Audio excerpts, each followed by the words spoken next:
What's happening? This is a video I've been hoping to make for a really long time, and I don't think it's going to be the only video I make on this topic. What we're going to be talking about today is that slider leg and its position, its optimal position under the body while sliding. Okay, so very simply, we're looking for that foot to be in the center of our body so that it slides along the delivery path or the line of delivery. And it allows for our hips to be square at the target. It allows us to feel stable on this trail foot. And then from behind, it allows that trail foot to follow along again along that delivery path. Now, when we're lining up, sometimes our hips can point out of alignment and we can lose that ability to shift and instead laterally shift. Okay, and this looks different in a whole bunch of different ways. Okay, so what a lot of people, and I've noticed a lot of people have, is they can have this leg kind of getting under them and they struggle to get lower or into a more stable position or to have a more aligned position. But sometimes these people can get on the backboards. They can get on the backboards and they get a good delivery position. They're like, this is great. Even I'm on the backboards, I'm stable. I get on my slider, I'm stable. But then you get into your slide and it all not necessarily falls apart. It's just that we can't keep that same alignment. So I will, full disclosure, I've got some notes here because I just want to make sure I kind of touch on everything. This is a huge struggle for a lot of curlers, and it looks different depending on if you're really flexible or if you're if you're really flexible, like hypermobile, or if you are stiffer in one or more places. So for right-handed curlers, this can look like the thigh coming under the body. Okay. And again, it's not necessarily bad, but it could be the thighs under the body or everything's rotating in. Okay. Or the hips are aiming to the right of the target. So see how I can get lower here? I can get lower, but it's aiming my hips to the side. Okay. Regardless of what my foot is doing, I'm looking at what's happening at the hips and this femur bone. Now, left-handed curlers with their right leg forward, this gets a little bit twisted because we have what's called a typical asymmetry. A lot of people, their hips aim right. So even though this person is in their hips aim the right direction, they're finding that their leg comes under their body, okay, and they get a little twisted in this position, maybe even have to kind of bring it under and in, okay, and get a little crunched in. And that foot can go directly forward or everything can kind of turn in. So what we're looking at is a range of motion issue. So we lack flexibility in the muscles, okay, or we lack range of motion in the joints, so the ability to rotate and move the joints properly. And it can also be a lack of body awareness or control. Okay, so we can be super hypermobile, lots of flexibility, okay, and then still struggle to get into the right position, especially if we don't have the strength to support that range of motion or that flexibility. Many curlers are getting into this position, this kind of awkward, twisted position, because they want to get lower in the slide. They're like, this is the position I want my body to get into, or I want to feel more stable. So whether they're consciously thinking this or not, their body does not want to fall over. Curling, like human bodies are smart. They don't want to get hurt, right? So one of the things that the body does is it compensates. So it relies on areas that are stronger or are more mobile to create that picture that we're looking for in our body when we're trying to deliver a stone. And this can happen on a grand scheme and like be really, really obvious, or it can be really subtle. So I still personally have that little bit of a pelvis turned out positioning and a little bit of a lateral shift. And I'm working on it with lots of awareness drills and a lot of actual on ice stuff. But really it comes down to why it matters, right? Like, why does this matter if our leg is directly under us, if it's rotated in, if our pelvis is turned to the side? Because it impacts our ability to be able to slide at the broom. So this can accompany a drift where your entire body shifts in one direction or the other as you're sliding. Even though you kind of look like you're aimed, you're just drifting to the side as you're going directly at the target. It can come with a fishtail when that trail leg swings out behind you at any point in the slide, or just any issues with sliding at the broom. So for me, I'm always a little left of the target. Okay, just subtly, just a little bit left to the target, enough that I need to be aware of that and make that adjustment on my end. But for some people, it can be very drastic and be very frustrating. This can impact our ability to control our weight production, to create lots of weight. Okay, we have poor timing, poor balance. This is going to impact our energy that is going forward and across the ice. Okay, we're going to have energy going side to side, whether it's hips going side to side, leg going side to side. And then, of course, that consistency of weight at the target, be able to throw the same weight, whether it's a draw weight or a takeout weight, multiple times in a row. Because if we're not super confident or comfortable in our slide or accurate, we're wasting energy, and that can be an energy waste, right? Energy leak. So regardless of why you're getting into this position, I do have 3 exercises that I would give and have given everyone who's kind of got some of like one of these struggles. And again, it doesn't matter if you're hypermobile or really stiff or really strong or needing some strength. The solution to start is really simple. And I like to give these to people. I think that this on ice struggle needs to be addressed off ice as well. Because as many have noticed, they can get into that delivery position, but then they get on the ice and then they can't reproduce it or do it while they're moving. They can't own that position while they're moving. So I've got 3 exercises and they progress on top of each other. And they're going to feel maybe a little rudimentary, but honestly, these are things that I would add into your warm-up, into your rehab program. I'd be very interested to see if anyone tries all 3 of these, maybe 2 or 3 times a week up until curling.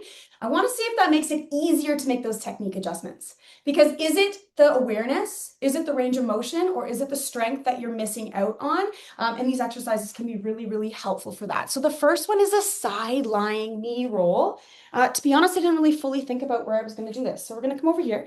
We're going to bring this over here. For the side lying knee roll, we can do this without anything else. But I like to use a foam roller for this. So we're going to lie down on our side like a model, like you're sitting in a chair. Okay, how much of me can you see still? Okay, so I will move this so that you can see. Okay, and we want to put the roller in here. So it's as if I'm sitting in a chair. Okay, this leg is on the ground, knees are bent, ankles are bent. Okay, if you flip me over, I'd be sitting in a chair. I don't want to be tucked under, and I don't want to be untucked. Okay, now on this side, I also want to lift up my abs on this side. So you could put a little towel under there. Now, keeping the top foot stuck to the wall, we're going to roll the roller forward and then pull the roller back. So this is moving the hip. It's turning my hips. This is my right leg, turning my hips left, turning my hips right. So I'm gaining awareness and control in that hip, okay? Now, when I go to the other side, let's see if I can set this up so you can see me from here. A little bit better. Almost perfect setup. Okay. Like I'm sitting in a chair. See how I've lifted up my body. Okay, we're rolling. Now, one of the things that happen in curling is that we can hike the hip. The hip can come up towards our shoulder, or one hip can drop.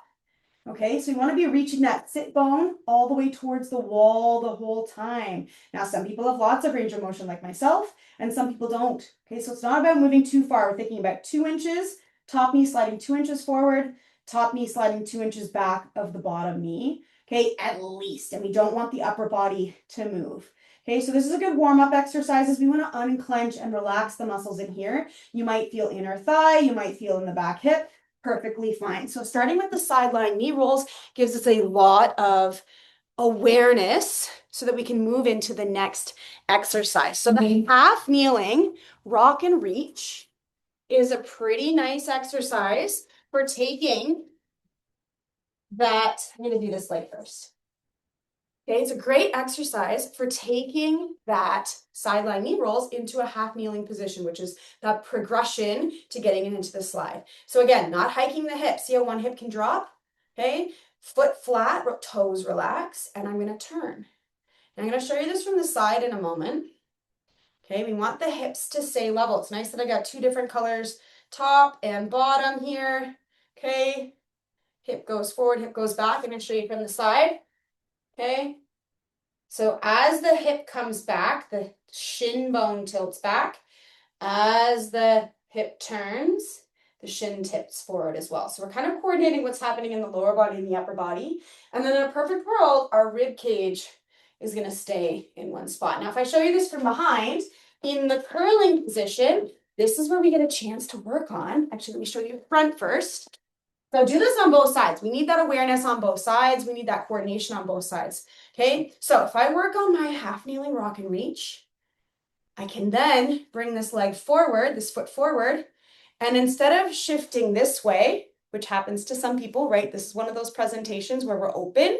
Okay, I want you to think of bringing this hip back, okay, back, so it squares up the hips, and then coming forward. Now, I'm gonna be higher. That's okay. Here it is from the side. Okay, so a lot of people make this mistake. Their leg tilts to the side. See how this thigh is open? But look at, I'm in my curling position. Okay, from behind,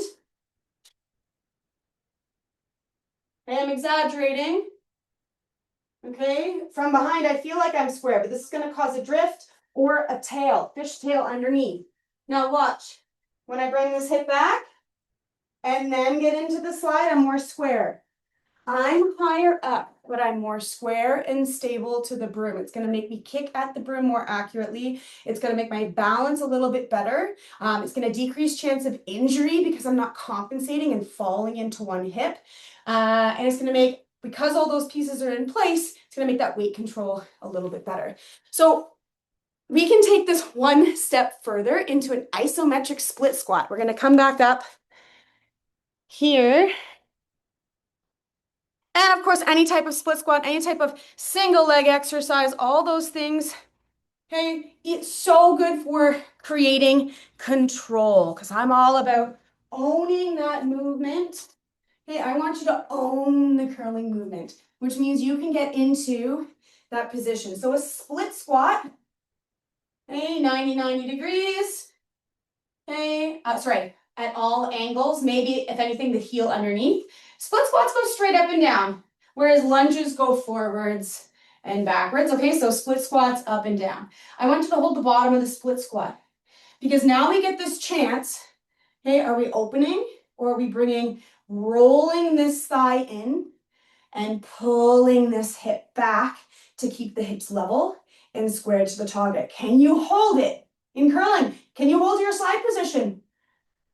Right? So if I'm in this position, okay, hips back, holding it up to a minute. Can I hold it up to a minute? Put something under that knee so you don't fall. Okay, we're teaching you to hold this movement. I'm a huge fan of loading it, making you go up and down. But if you can't hold a split squat for a minute, at least once where you're pulling that hip back, okay, then there's lots of strength inefficiencies in your curling delivery. So this is why I like to do all these things off the ice. Because if you struggle with these off the ice, it's going to make those on ice struggles so much harder to adjust. And absolutely, you could practice for days and eventually gain the strength and awareness.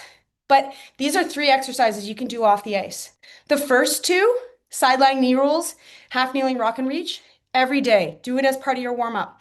Isometric split squat, twice a week for the next 2 or 3 weeks heading into the curling season. I'd be very, very interested in seeing how that increase of strength supports your mobility and flexibility, okay, your range of motion and your flexibility, and then also that ability to make those tiny technique adjustments, because that's part of where it is, right? We just can't do it when we're in it. We're demanding strength to help support the system in a balanced position. So this delivery struggle is a tough one. Like I totally understand. It's a tough one for me to give blanket advice to. I'm just very curious as to how close I am to providing some sort of solution, and I want to be able to provide more solutions to problems like this. So if you try this exercise and you've been struggling with something along those lines, even if it's just like aligning your hips and it's nothing to do with your thigh, that's where individualized, like I want you to try these exercises, see how it goes. But if you feel like you need more, I do offer individualized delivery analysis and movement assessment and coaching. So I can take your delivery and help give you more customized, either just like technique adjustments, things to try, positions to work on, exercises, drills, all those kind of things, or actually make a specific program for you. And we can work towards that, whether it doesn't necessarily need to be some big gym program.